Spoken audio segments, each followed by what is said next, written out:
This is Valley News Live at 5. And we begin tonight with a look at our weather. Steady rain off and on throughout the day across much of the region, along with a tornado warning. Our storm watcher Eric Whitehill is out near Mayville tracking conditions as we speak. But right now, Nathan Hopper joins us live in the studio with the latest. Nathan. Yeah, thanks, Tom. Of course, watching that radar very carefully and also watching really everything very carefully. It's a first alert weather day, so I'm watching the sky cam. A storm did just move through the West Fargo area, west of West Fargo, I should say, and did look pretty nasty on the sky cam. Notice things in Fargo, at least in that area, are improving. But of course, that first alert weather day for today. So we got some photos actually just from between Arthur and Hunter just about 30 minutes ago. You can see, looks like we're lowering there in this particular storm. This storm was tornado warned there between the Arthur and Hunter areas. Thanks, Jenna, for sharing this one with us. And this one from a tornado warning around the 3 o'clock hour. A lowering there, looks like a funnel cloud could be in the center of this one as well. This is from near the Buffalo area. Thanks, Logan, for sharing this one with us as well. Now, the severe thunderstorm watch continues until 10 p.m. That's for pretty much everybody, excluding perhaps our friends there in Ellendale and up toward Langdon, and even some portions of the Devil's Lake Basin excluded from this, namely Benson County excluded from this. But this goes until 10 p.m. So even in Fargo, even though we had a storm move through earlier, there's still plenty of energy in the atmosphere to where I can't completely rule out some more severe weather even in the metro as well. So a severe thunderstorm warning is now in effect for Norman, Polk, and Trail counties. This was a tornado warning. It's been now downgraded to a severe thunderstorm warning, but a tornado is still possible with this. There's still some rotation in this system, but not nearly as tight as what we see usually with a tornado warning or a possible tornado. Caledonia is included in this, but I will take a closer look in there and zoom in because we do have some pretty intense weather. They're moving through the Hillsborough area and also moving indeed toward the Caledonia area. So that warning goes until 5:15. So a very short-term warning for that particular system, but still as crossing I-29 as we speak with some wind, some hail in this one, as well as the possible rotation in this particular cell. So Tom, big picture, still seeing a few strong storms out and about. But of course, this is the one warning we have right now. So we'll take another look at that radar and also give folks what to expect for this evening in a few minutes. All right, thanks, Nathan. We appreciate that. You bet. Well, the Grand Forks School Board changed their minds this afternoon and voted to require masks for the upcoming school year. The vote was 8-1, and board members say they want to be proactive to keep students and teachers in a classroom setting for as much of the school year as possible. Now, one board member says she's received threats from parents, and another said she received threats of, quote, planned riots on the first day of school. The threats that we've been getting for rioting and showing up at doors of school, and if there's any attempt to disrupt that, that is something that I'm going to speak out against and that I will have a conversation of the district about. And we'll have more on this developing story on Valley News Live coming up tonight at 6. Police are now identifying the man who died after an apparent assault at a Fargo long-term care facility. The victim is 78-year-old Gary Pearson of Fargo. Police were sent to Mapleview Memory Care on 36th Avenue South on August 3rd for for a report that Pearson was assaulted by a caregiver. Now, 59-year-old Rachel Cooper was arrested at her home late Wednesday night in connection with the case. She made her first court appearance this afternoon and is now charged with manslaughter. Court documents detail what happened between Cooper and Pearson earlier this month. You can read those documents right now online at valleynewslive.com. The chiropractor and Navy veteran accused of murdering 4 people in Mandan has been found guilty on all counts. The jury found Chad Isaac guilty of 4 counts of murder, burglary, and other charges. Isaac did not react when the guilty verdict was read. Family members of the victims broke out in gasps and some cried. The state argued that Isaac entered RJR maintenance and management and brutally stabbed and shot 4 employees. Isaac now faces life in prison without parole. The man who set fire to a Detroit Lakes RV business last winter will spend the next 6 months behind bars. 42-year-old Daniel Kaufman is convicted of second-degree arson and theft. He was sentenced to 180 days in jail and 10 years of supervised probation. When fire crews arrived at Wold's RV Sales on Highway 10 on December 29th, the building was engulfed in flames, shooting 10 to 12 feet in the air.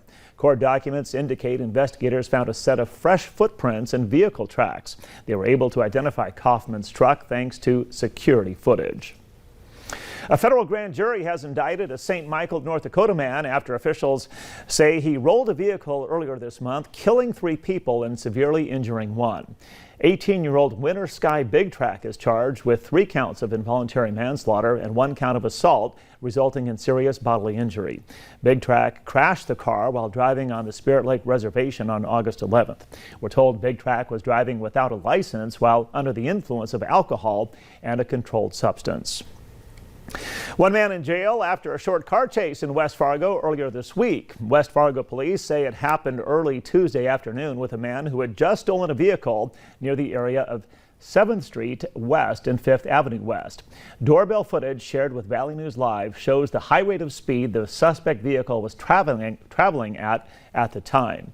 Now, police later identified 34-year-old Chad Burney as the suspect and arrested him at a mobile park in North Fargo, a mobile home park in North Fargo, later that day.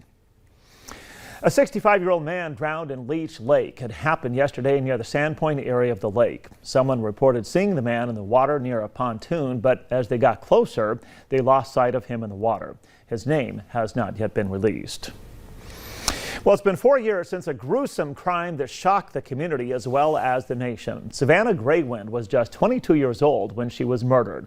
She was 8 months pregnant at the time. She went to an upstairs apartment to try on a dress, but when she never came back down, her family began to worry. When investigators searched the home of the 2 suspects, they found the child and indicated that she belonged to Savannah. 8 days after her disappearance, Savannah's body was found in the Red River near Harwood. Now, her boyfriend has custody of the child, who will be celebrating her 4th birthday this week.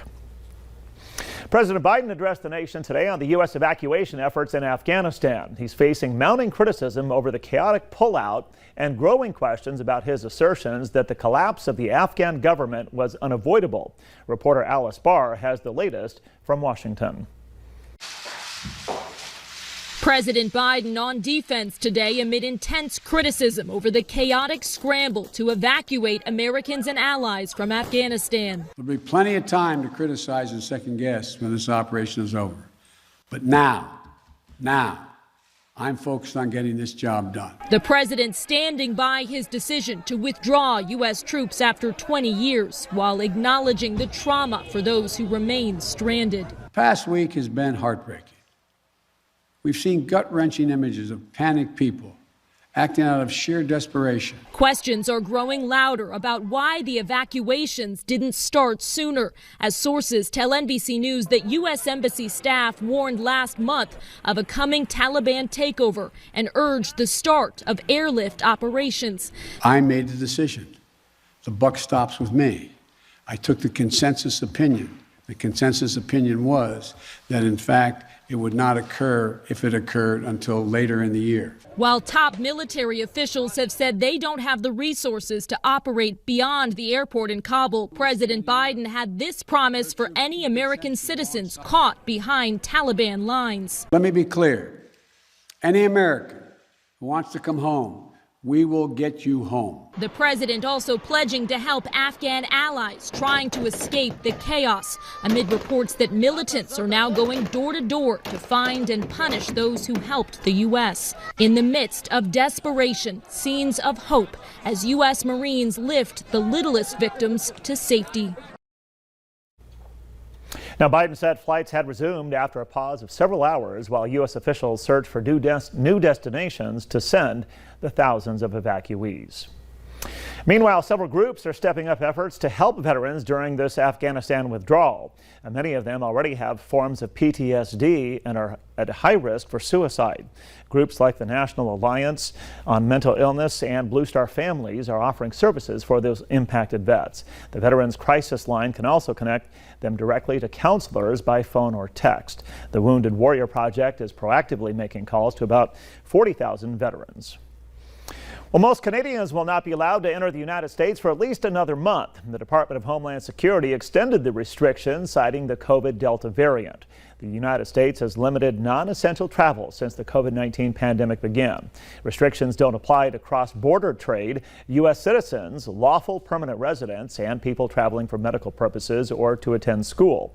On the flip side, as of last week, fully vaccinated U.S. citizens and permanent residents of the United States are allowed to travel into Canada. Coming up tonight, the latest on Henri, which could become a hurricane before making landfall along the northeast coast.